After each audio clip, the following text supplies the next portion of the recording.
Olá, irmãos. Boa noite. É bom poder desfrutar deste momento de culto ao Senhor, onde juntos podemos estar em torno da palavra dele e sermos instruídos por ela.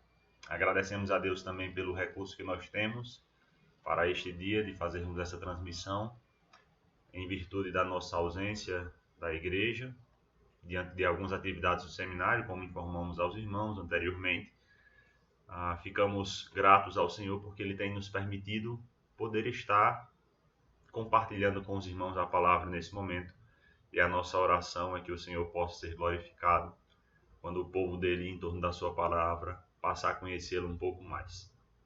Nós gostaríamos de iniciar o nosso tempo de culto nesta noite, orando ao Senhor, pedindo que o nosso bondoso Deus nos abençoe durante esse momento de instrução bíblica e culto a Ele. Oremos. Pai, nós louvamos ao Senhor pelo seu cuidado providencial sobre nossas vidas.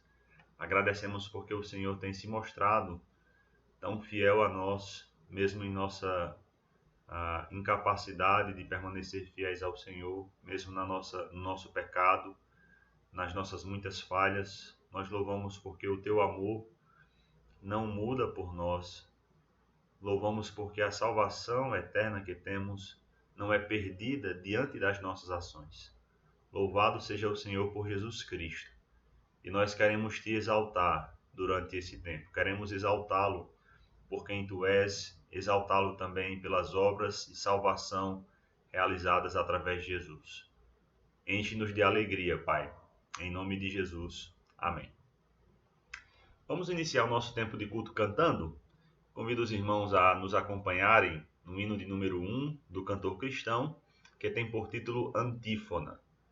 Se você está com o seu cantor, eu aconselho o irmão a abrir o seu inário e aí juntos podermos cantar ao Senhor, hino de número 1, Antífona.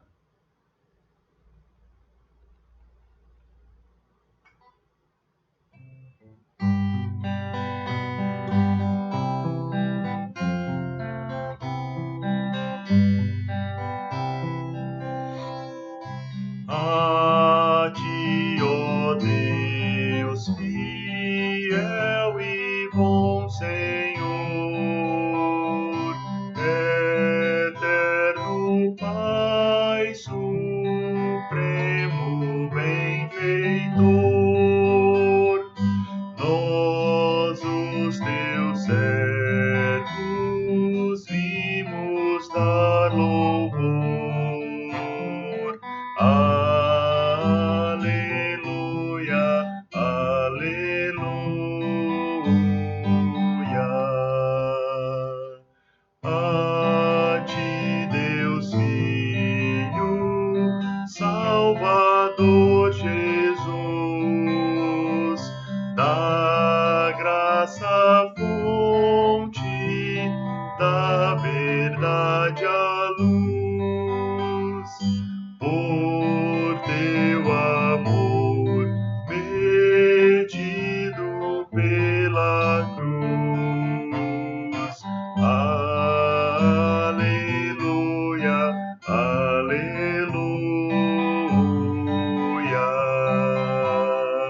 A ti, ó Deus, real Consolador, divino fogo, santificador, que nos anima e nos acende o amor. Aleluia, aleluia.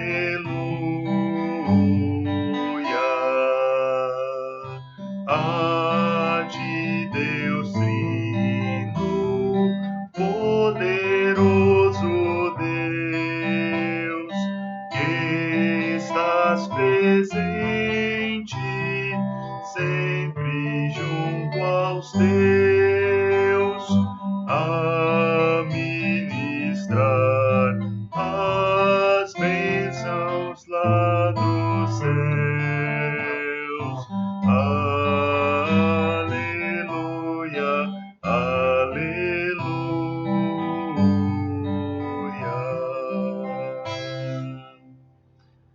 Amém. Graças a Deus por este tempo de louvor, de cântico a Ele, louvor bem objetivo que exalta ao Senhor. Vamos abrir nossas Bíblias em 1 Tessalonicenses, capítulo 5, versículo 12. 1 Tessalonicenses, capítulo 5, versículo 12. E juntos nós queremos fazer esta leitura. 1 Tessalonicenses, capítulo 5, versículo 12. O texto bíblico nos diz assim: Agora vos rogamos, irmãos, que acateis com apreço os que trabalham entre vós e os que vos presidem no Senhor e vos admoestam, e que os tenhais com amor em máxima consideração por causa do trabalho que realizam. Vivei em paz com os outros. Exortamo-vos também, irmãos, a que admoesteis os insubmissos, consoleis os desanimados, ampareis os fracos, e sejais longânimos para com todos. Evitai que alguém retribua a outrem mal por mal, pelo contrário, segui sempre o bem entre vós e para com todos. Regozijai-vos sempre, orai sem cessar, em tudo dai graças, porque esta é a vontade de Deus, em Cristo Jesus, para convosco. Não apagueis o espírito, não desprezeis profecias, julgai todas as coisas, retende o que é bom, abstende-vos de toda forma do mal. Amém? Lemos 1 Tessalonicenses 5, porque hoje nós vamos pensar um pouco sobre oração, neste nosso culto de oração, especificamente no verso 17, quando o apóstolo Paulo nos conclama a uma oração incessante. Orai sem cessar. E logo mais nós iremos utilizar esse trecho para enxergarmos exemplos no texto bíblico que nos ajudam à prática constante de oração. Vamos cantar mais 2 hinos antes da nossa meditação nesta noite. O primeiro deles nesse tempo é o 142, do cantor cristão, que tem por título Hora Bendita. 142 do cantor 148, me perdoem, do cantor cristão, que tem por título Hora Bendita.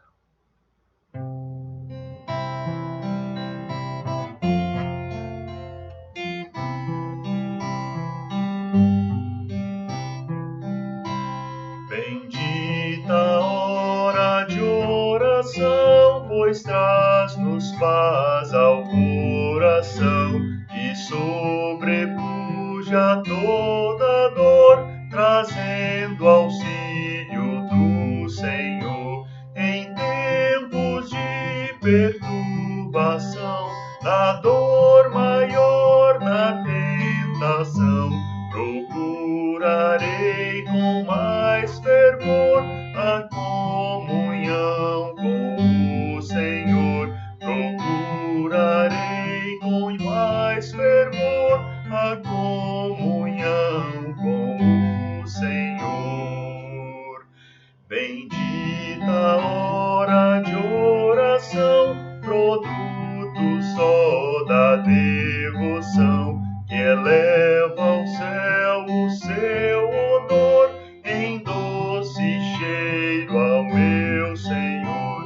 E fim da hora da aflição, os dias maus, a tentação, então darei melhor louvor a meu Jesus, a meu Senhor. Então darei melhor louvor a meu Jesus, a meu Senhor. Bendita hora de oração, pois liga-nos em comunhão e traz-nos fé e mais amor, enchendo o mundo de doçor. Desejo a vida aqui findar, com fé, amor constante orar, depois da morte do pavor, então será assim só louvor, depois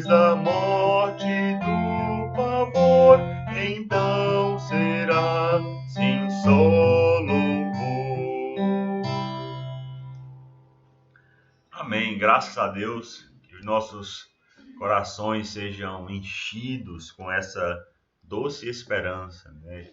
Temos esse grande privilégio de orar e nós podemos desfrutar ainda das bênçãos disso neste mundo, com os olhos na eternidade, entendendo que mesmo diante de tantas tribulações, logo mais veremos a face do nosso Senhor.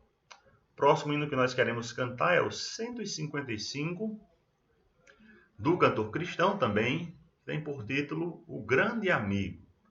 Falamos em um hino exaltando a Deus, o primeiro, falamos sobre a importância de oração e devemos reconhecer que a nossa oração só chega ao céu por causa de Jesus e devemos nos achegar a Ele. Cantemos ao Senhor 155, o Grande Amigo.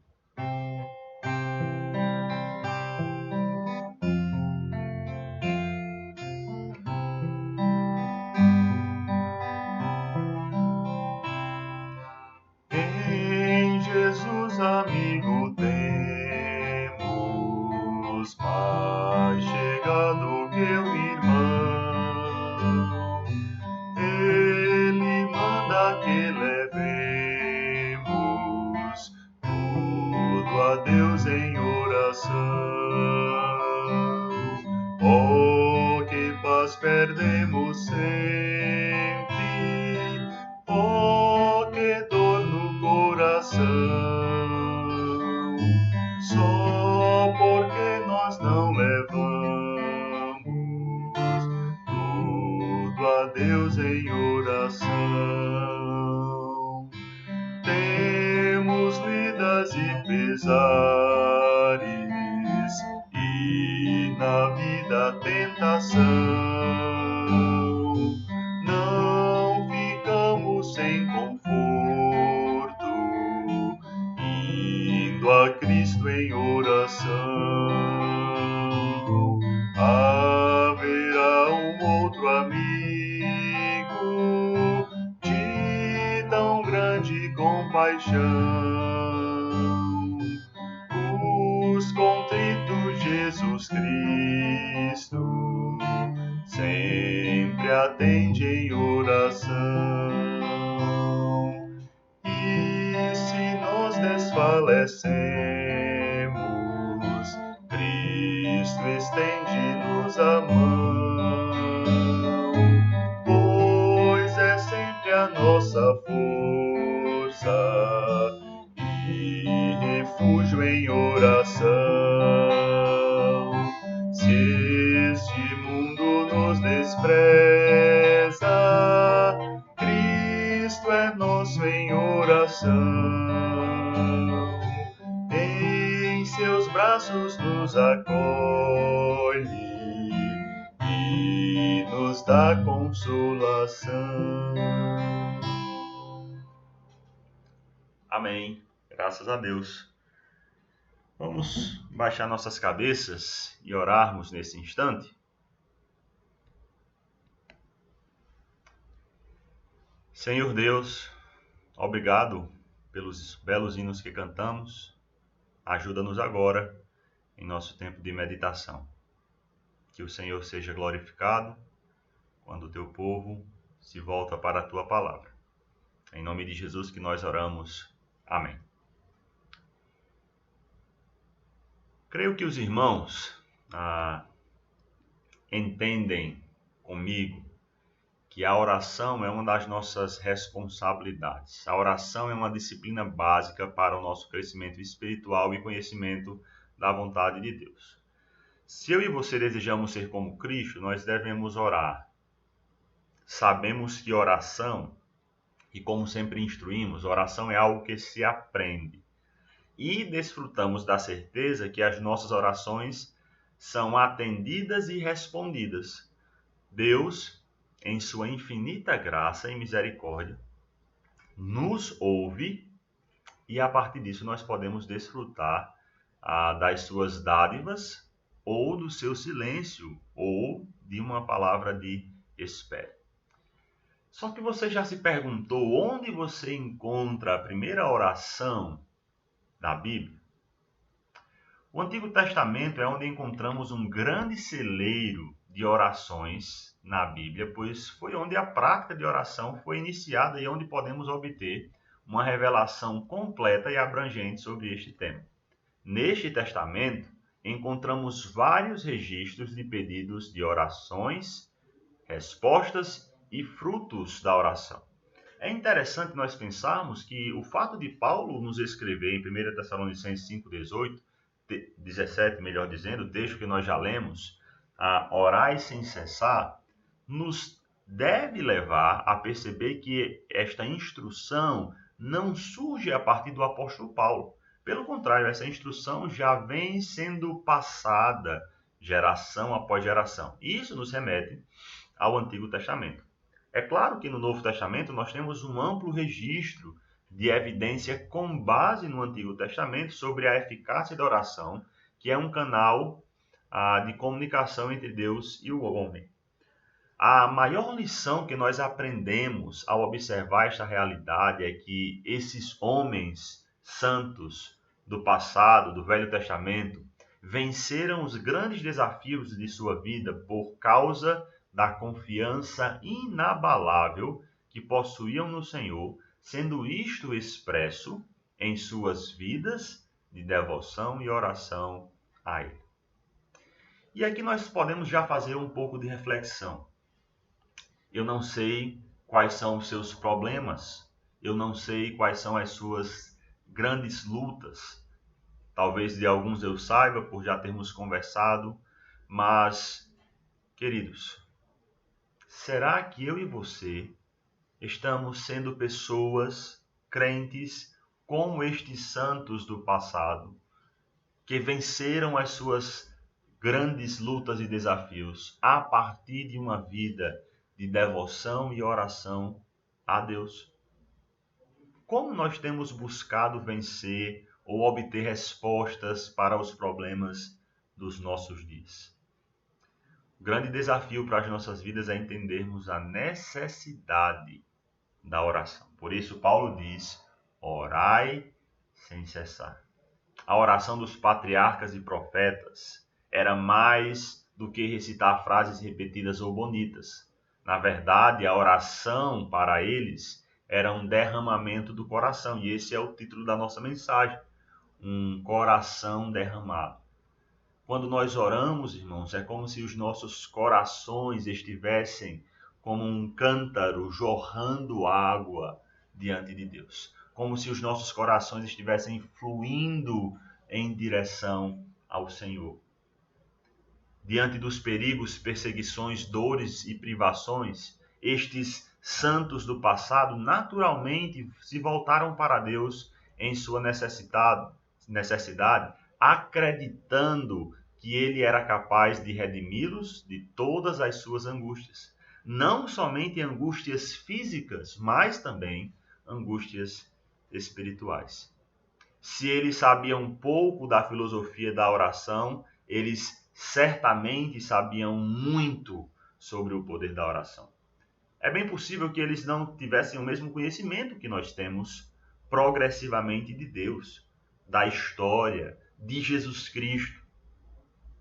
Mas, mesmo não tendo uma bagagem teológica como nós temos, aqueles santos do Antigo Testamento, eles provavam, eles desfrutavam na prática do poder da oração. E eles poderiam dizer sim, a oração tem poder. Mas como você define oração? O que você pensa que é oração? Geralmente nós definimos, a oração é uma conversa com Deus. Deixe-me trazer uma definição um pouco mais formal, se assim eu puder dizer. A oração é o ato de obediência do crente em levar suas confissões, louvores e pedidos ao Pai Celestial na dependência dele. Então não é uma mera conversa. Não é uma conversa opcional. Você conversa comigo, por exemplo, se quiser. Você pode passar o resto da sua vida sem querer conversar comigo. Mas a oração, note, é o ato de obediência do crente. 1 Tessalonicenses 5,18, nós temos uma série de imperativos, né? Paulo diz que nós devemos nos alegrar sempre, verso 16. Paulo diz no versículo 18 que nós devemos dar graça sempre. Paulo diz no versículo 17 que nós devemos orar sempre. Ato de obediência. Você não tem escolha, você deve orar. E veja que o conteúdo desta oração inclui confissão de pecados, e nós temos estudado os salmos que nos lembram, que servem como ilustração desta necessidade que temos de confessar os pecados. A oração serve como louvor, devemos santificar, lembra-se de Mateus 6, Pai nosso que estás nos céus, santificado, a ideia é que o nome dele seja magnificado, glorificado, louvado. E nós temos os pedidos. Então, confissão, louvores e pedidos. Tudo isso na dependência ou debaixo do Senhor e da sua vontade. Queridos, esse conceito de oração é exatamente isso que nós vemos na vida destes santos do passado. E nesta noite nós queremos enfatizar que o conhecimento de Deus e um estudo constante das Escrituras deve fazer o crente orar. Se você tem lido sua Bíblia, se você tem conhecido a Deus cada dia mais, não tem outro caminho, você vai ser impulsionado a orar. O grande problema dos crentes dos nossos dias, dos nossos muitos problemas, é porque eu e você não temos conhecido Deus e não temos estudado constantemente as Escrituras, e aí temos vidas de oração falhas. Porque é tão importante a nós vermos esta necessidade da oração e olhando os patriarcas, olhando os profetas, olhando esses santos do Velho Testamento. Nós vamos perceber que estes homens tiveram conhecimento de Deus e esse conhecimento impulsionou eles à oração. Vamos considerar 3 razões que nos mostram a necessidade do crente orar. Por que o crente deve orar? E a primeira razão que nós queremos ver nesta noite é porque a oração expressa uma gratidão sincera. A oração expressa uma gratidão sincera. Abra sua Bíblia comigo em Gênesis capítulo 2. Gênesis 2, versículo 23. Em Gênesis 2, 23, o texto bíblico nos diz: E disse o homem, esta, afinal, é osso dos meus ossos e carne da minha carne, chamar-se-á varoa, porquanto do varão foi tomada. Quando olhamos para Gênesis 2, 19 a 25, nós vemos a cerimônia do primeiro casamento. O modelo de Deus para o casamento não foi criado por Adão. Por causa disso, não importa, trazendo já uma consideração prática e atual, o que os tribunais decretem ou o que a sociedade permita sobre o casamento. Quando se trata desta temática do casamento, Deus tem a primeira e terá a última palavra. E Deus diz que o casamento é entre um homem e mulher, é um casamento monogâmico, é um casamento indissolúvel. Talvez o Senhor olhe para tantos casamentos contrários ao modelo bíblico e diga: não foi assim que vocês aprenderam desde o princípio, como Mateus 19:8 nos lembra. O seu plano original era que um homem e uma mulher se tornassem uma só carne por toda a vida. Deus tinha pelo menos 3 propósitos em mente quando realizou o primeiro casamento no Jardim do Éden. O primeiro propósito, em primeiro lugar, ele desejava oferecer a Adão uma companhia adequada, de modo que ele deu uma esposa e não um animal, não uma primata, mas uma esposa. Em segundo lugar, mediante o casamento, Deus concedeu o direito de desfrutar o sexo e ter filhos. Deus ordenou a Adão e Eva: sede fecundos, multiplicai-vos e enchei a terra. Um terceiro propósito é que o casamento é uma ilustração do relacionamento íntimo e amoroso entre Cristo e a igreja. O casamento instituído por Deus em Gênesis é uma luz daquilo que aconteceria entre Cristo e a igreja. Nós sabemos que dentro do contexto, Deus fez com que Adão dormisse e dele tirou uma costela e formou Eva. É bem claro isso, versículo 22. Transformou-a numa mulher e lhe a trouxe. É interessante nós vermos a cena porque quando Adão viu sua noiva, ele irrompeu em alegre louvor. O texto de Gênesis 2:23 geralmente é lido por nós como uma mera narrativa, uma mera descrição de fatos, e nós esquecemos que o texto por si só carrega uma bagagem, por exemplo, emocional, carrega um contexto de grande alegria, de muito louvor. Aqui é como se Adão estivesse dizendo: finalmente eu tenho uma companheira apropriada. A identidade dela, varoa, serviria para lembrar a todos que ela havia se originado do varão. Ela foi feita dele e para ele, e ele precisava dela. Então nós temos aqui uma ideia de completude, né? Quando homem e mulher estão juntos. Observe que o versículo 23 expressa uma oração de Adão. Ele se volta para Deus ao olhar para Eva e diz: essa é osso dos meus ossos e carne da minha carne. Lembre-se que a oração está ligada com uma expressão de louvor também. Irmãos, nós temos sido gratos ao Senhor. Nós temos louvado a Deus. Não é só dizer obrigado, Senhor. Recebeu, sei lá, um celular e aí, obrigado, Senhor, obrigado. Mas realmente os nossos corações têm transbordado de alegria, de louvor ao Senhor, de gratidão a Deus. Lembre-se que Paulo nos diz isso em 1 Tessalonicenses 5,18. Em tudo dai graças, porque esta é a vontade de Deus para vocês. Será que o fato de não sermos gratos ao Senhor está relacionado ao nosso pouco conhecimento dele e de sua palavra? É bem possível que sim. Tudo o que sabemos sobre a oração, que é distintamente cristão, é encontrado na Bíblia. Tudo o que sabemos sobre o Deus a quem oramos é encontrado na Bíblia. O conhecimento de Deus é vital para uma vida de oração calorosa e eficaz. As Escrituras mostram que os homens que foram poderosos na oração eram homens que conheciam bem a Deus. A oração flui de uma doutrina, de um conhecimento de Deus exato. Quando conhecemos a Ele, seremos levados a orar. Então, a oração expressa uma gratidão sincera. Você tem sido grato a Deus? Uma segunda razão porque eu e você devemos orar à luz do contexto do Velho Testamento é porque a oração conduz à adoração genuína. Não somente a uma gratidão sincera, mas também a uma adoração genuína. Se você está em Gênesis 2:23, passe uma página adiante, uma página, e vá para Gênesis 4:26. E Gênesis 4:26 nos diz assim: a Sete nasceu-lhe também um filho, ao qual pôs o nome de Enos. Daí se começou a invocar o nome do Senhor. Sete estava com 105 anos quando seu filho Enos nasceu. Enos significa homem, vem de uma palavra no texto hebraico que quer dizer algo frágil, algo fraco.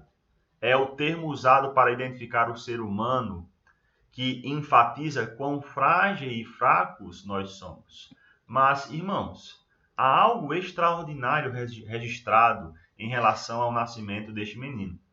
Naquela época, o povo começou a reunir-se para adorar a Deus, proclamar seu nome e orar. Parece que houve um movimento, um reavivamento, uma volta para Deus nos dias de Enos. Na minha Bíblia eu tenho grifado, daí, a parte final do versículo 26, daí se começou a invocar o nome do Senhor.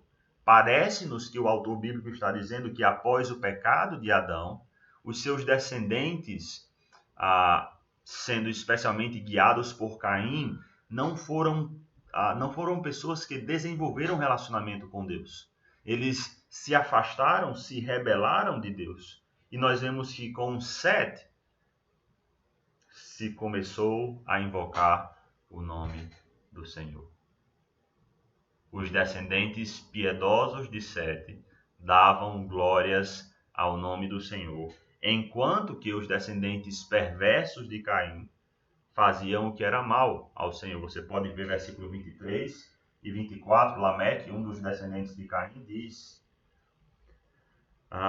ouvi, Ada e Zilá, vós mulheres de Lameque, escutai o que passo a dizer-vos. Matei um homem porque ele me feriu, e um rapaz porque me pisou. Então nós vemos uma reação maligna baseada ou alicerçada unicamente em um egoísmo, em uma glória própria. Certamente este homem expressa nestas palavras a sua não inclinação, a sua depravação, não somente espiritual, mas como essa depravação espiritual se estava manifestando na sua vida com com as pessoas à sua volta, com os seus semelhantes. Mas nós vemos que os descendentes de Enos, eles estavam dando glórias ao Senhor.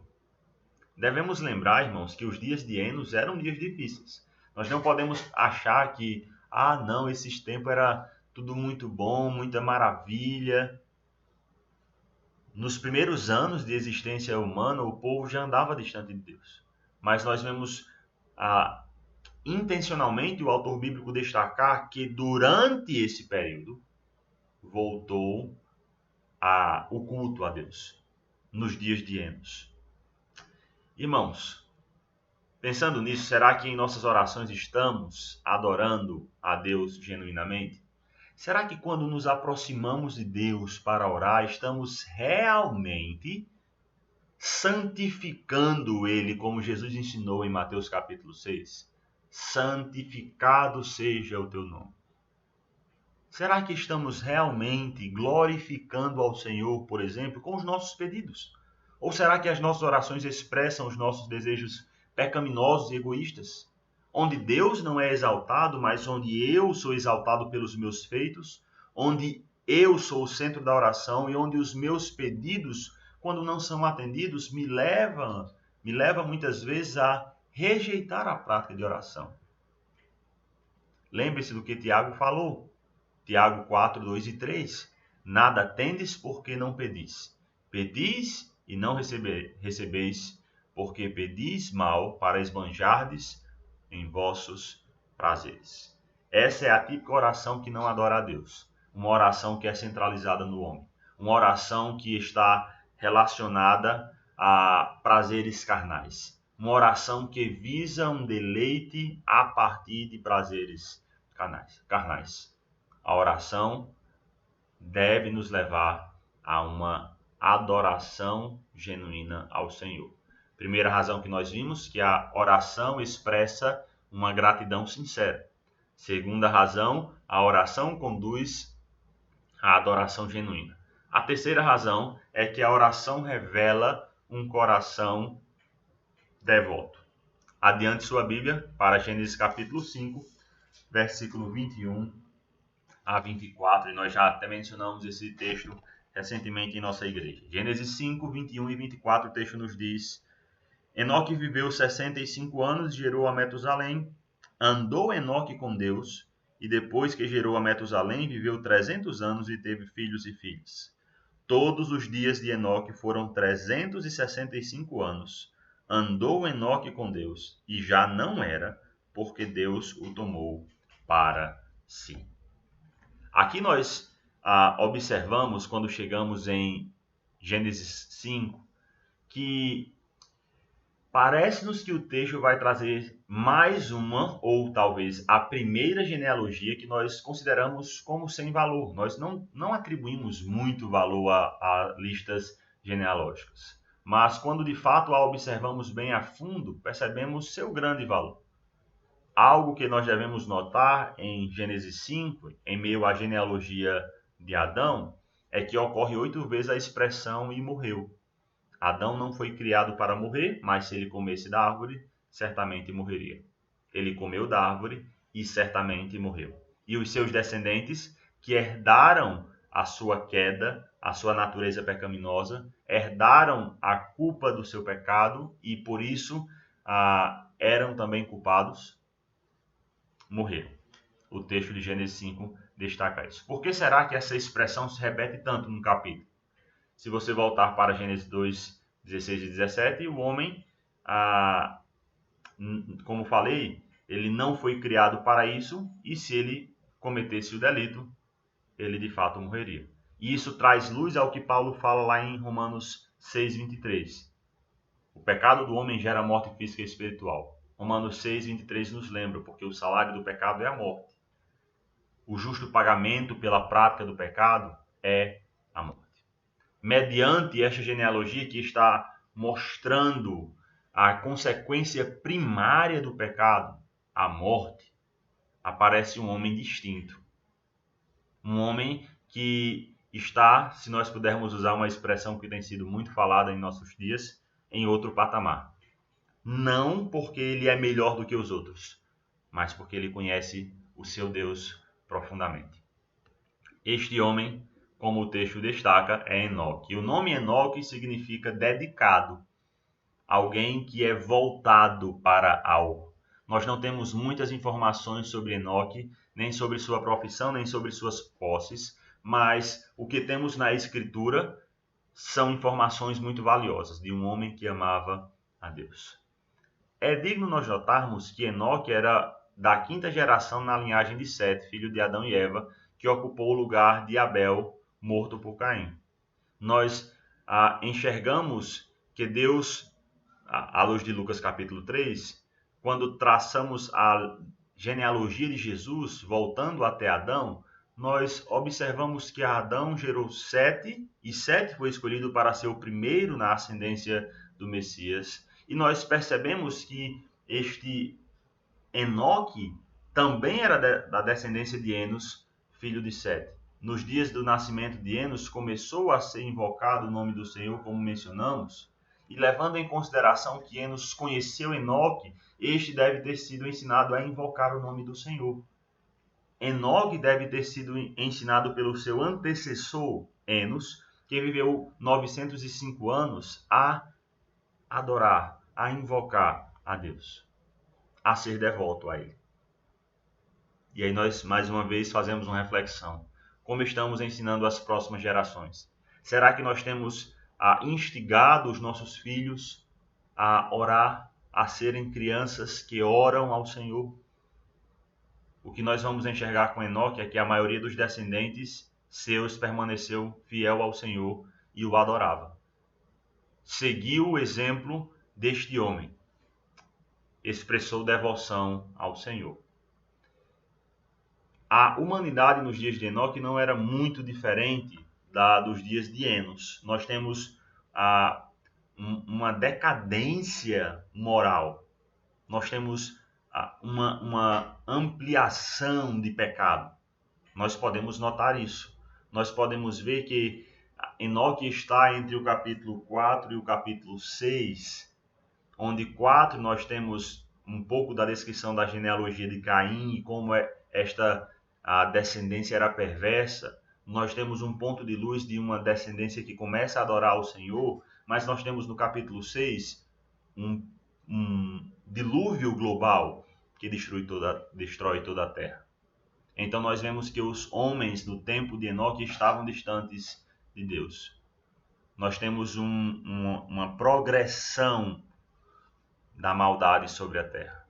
3 gerações após Enoque aconteceu o dilúvio. Mas aí nós nos perguntamos, diante de um mundo turbulento, diante de um mundo cheio de pecados, o que é que Enoque fez? Versículo 24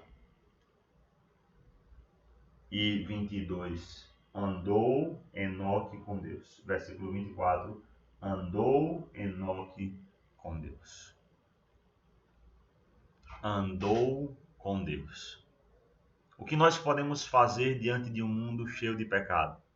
Andar com Deus.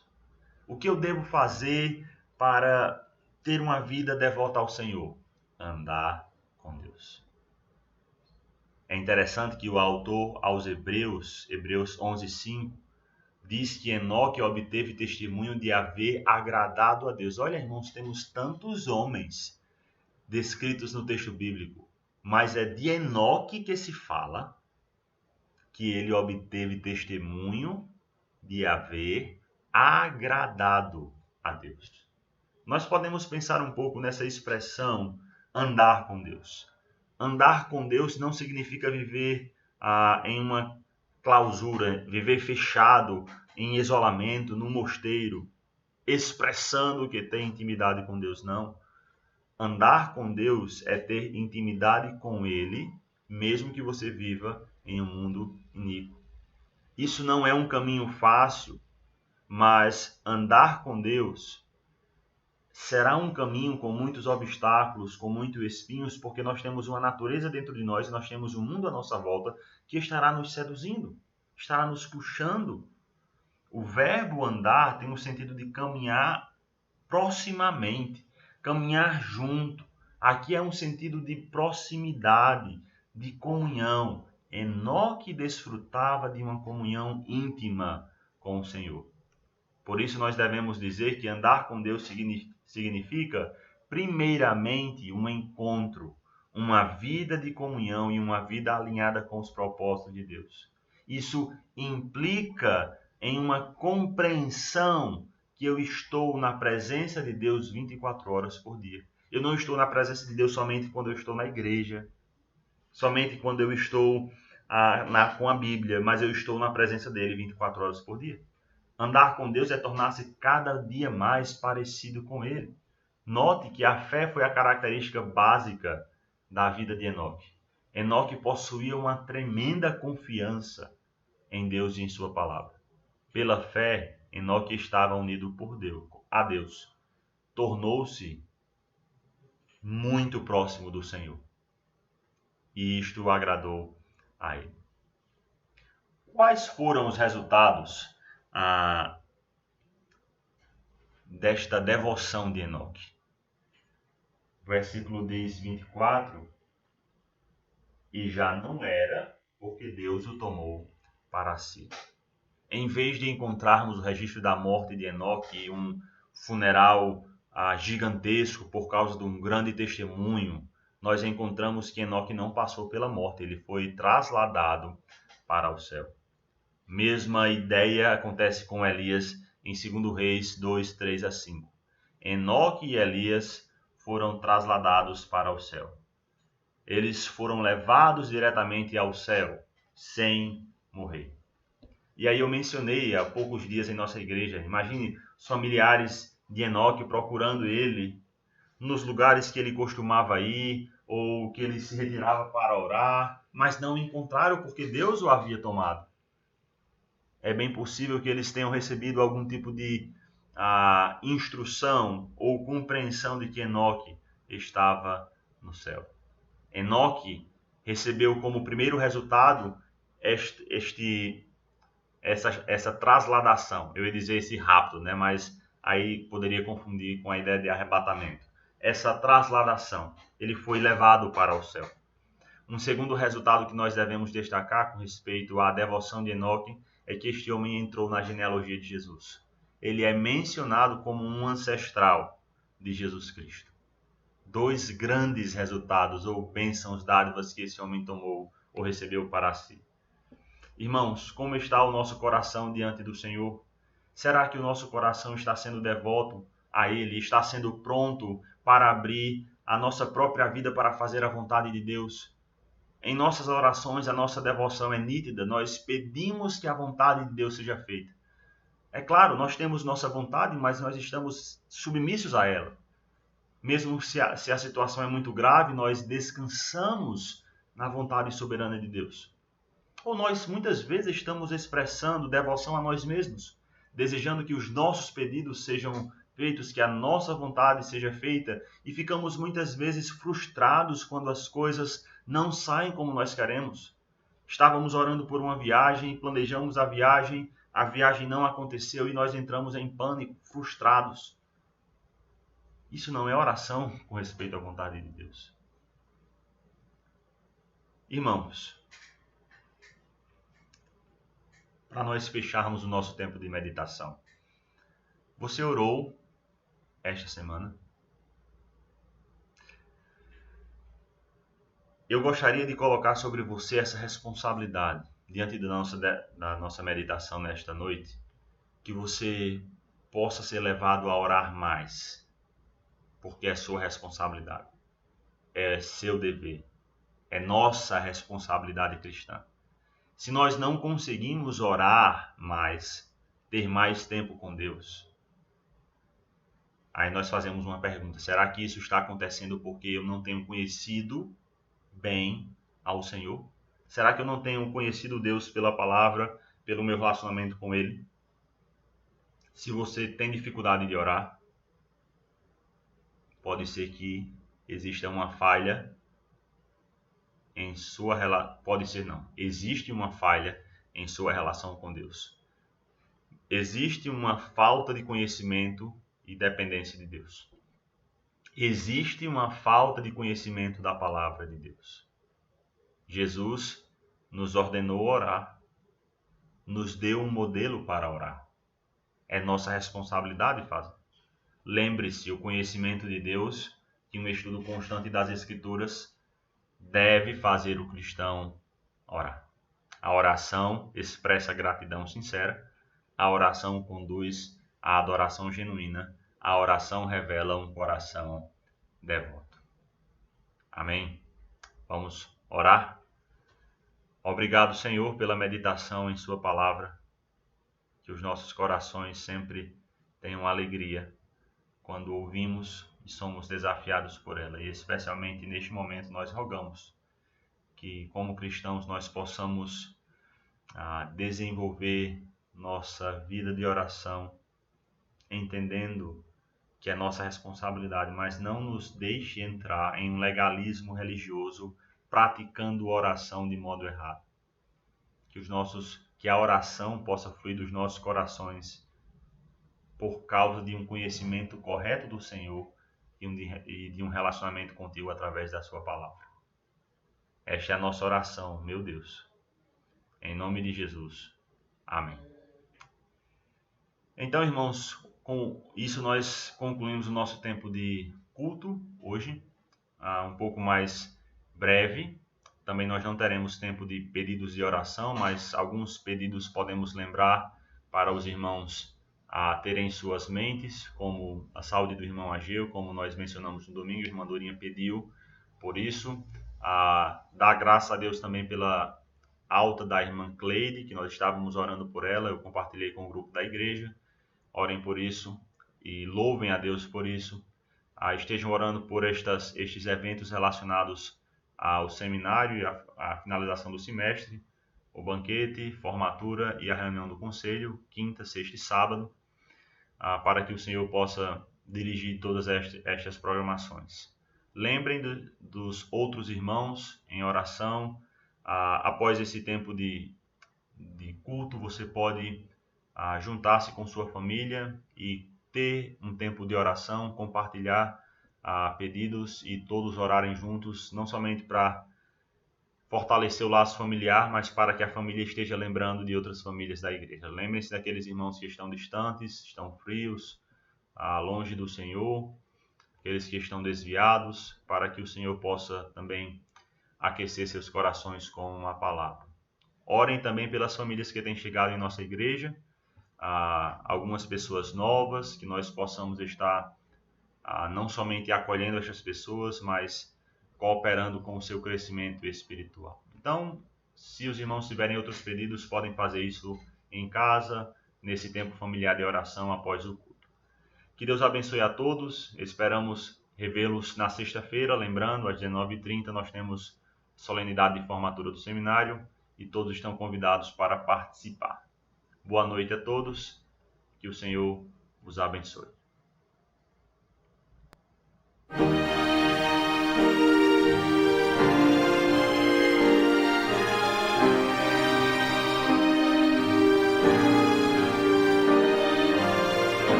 Foi meu Jesus.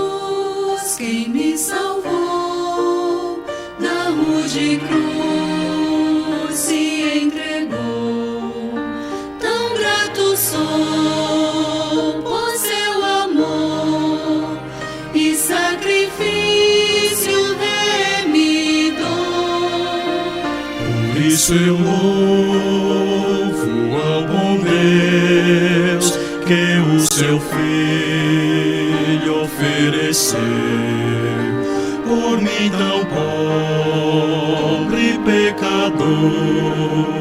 Que excelsa graça, que amor, eu não mereço a salvação, mas o Senhor me deu seu perdão e me livrou do império das trevas, me colocou no reino da luz. Excelsa graça, que amor, que Deus ao mundo assim demonstrou, e pela fé em Cristo fui salvo. Oh, como eu amo meu Redentor.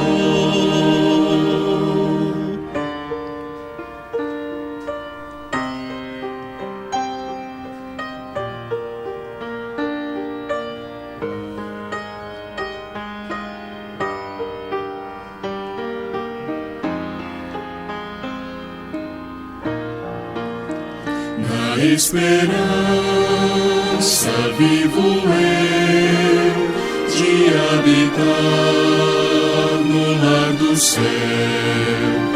Aguardo Cristo me chamar e a sua igreja arrebatar. Por isso eu louvo a Jesus, que na esperança me conduz. Que excelsa graça, que amor, vou habitar com meu Senhor. Eu não mereço a salvação, mas o Senhor me deu seu perdão e me livrou do império das trevas, me colocou no reino da luz.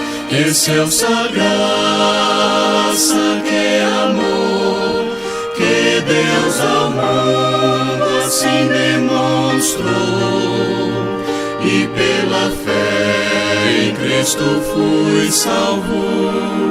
Oh, como eu amo meu Redentor.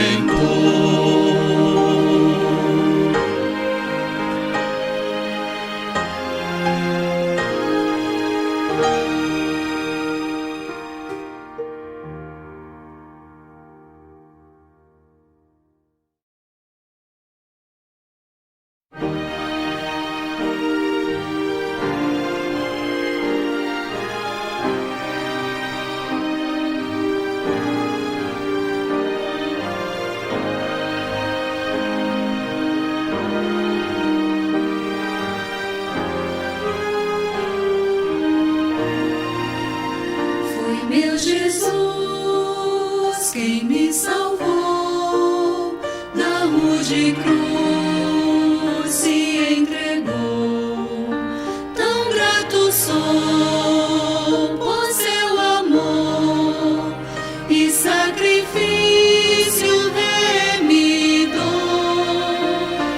Por isso eu louvo ao bom Deus, que o seu Filho ofereceu por mim tão pobre pecador. Que excelsa graça, que amor, eu não mereço a salvação, mas o Senhor me deu seu perdão e me livrou do império das trevas, me colocou no reino da luz. Excelsa graça, que amor, que Deus ao mundo assim demonstrou, e pela fé em Cristo Cristo fui salvo. Oh, como eu amo meu Redentor.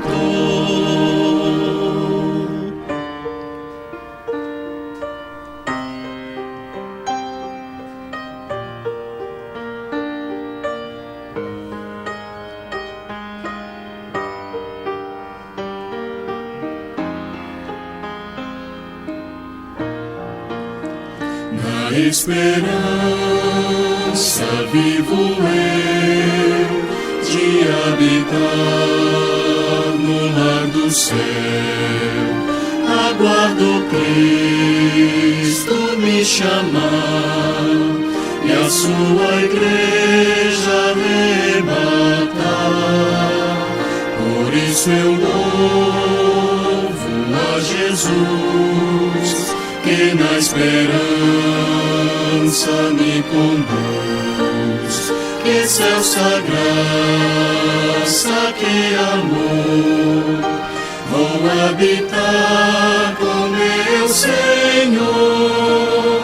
Eu não mereço a salvação, mas o Senhor me deu seu perdão e me livrou do império das trevas, me colocou no reino da luz. Que excelsa graça, que amor, que Deus ao mundo assim demonstrou, e pela fé em Cristo fui salvo. Oh, como eu amo meu Redentor.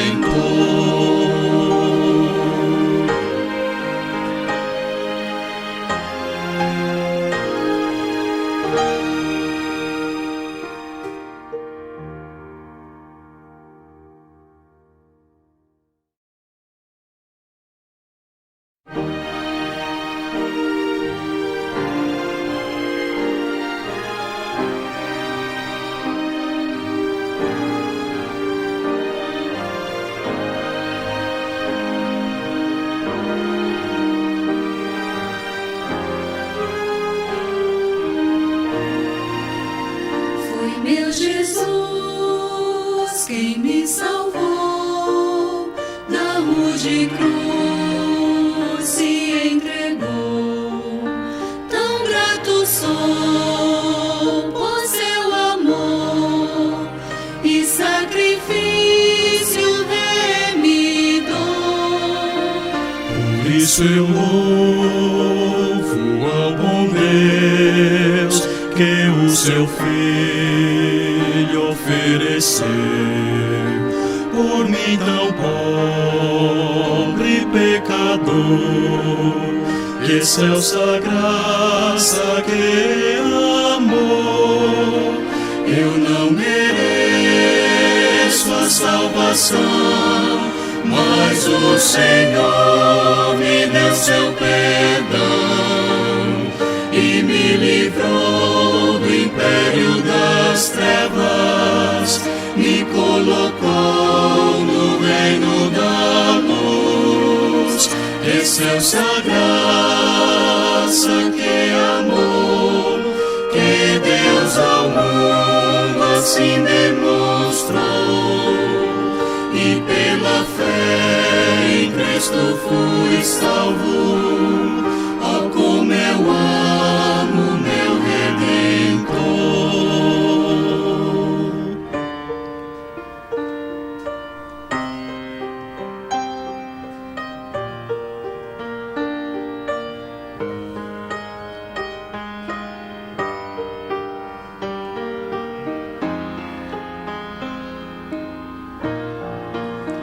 Na esperança vivo eu de habitar no lar do céu.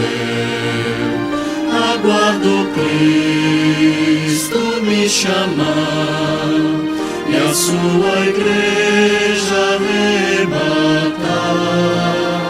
Por isso eu louvo a Jesus, que na esperança esperança me conduz.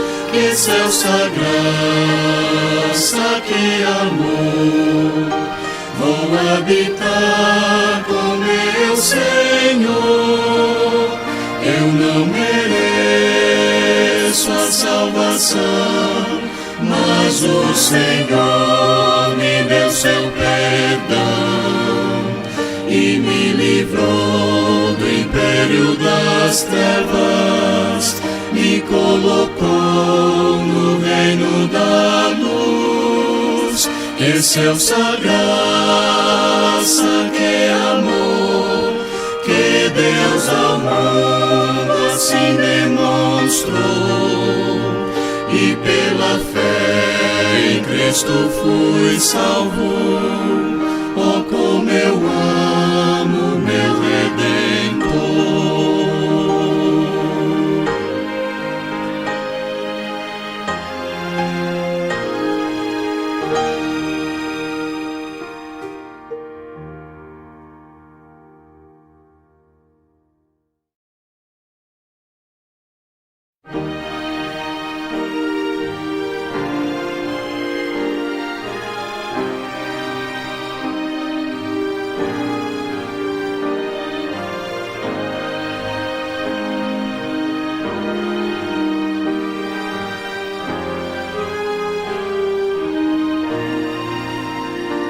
Meu Jesus, quem me salvou, na rude cruz se entregou.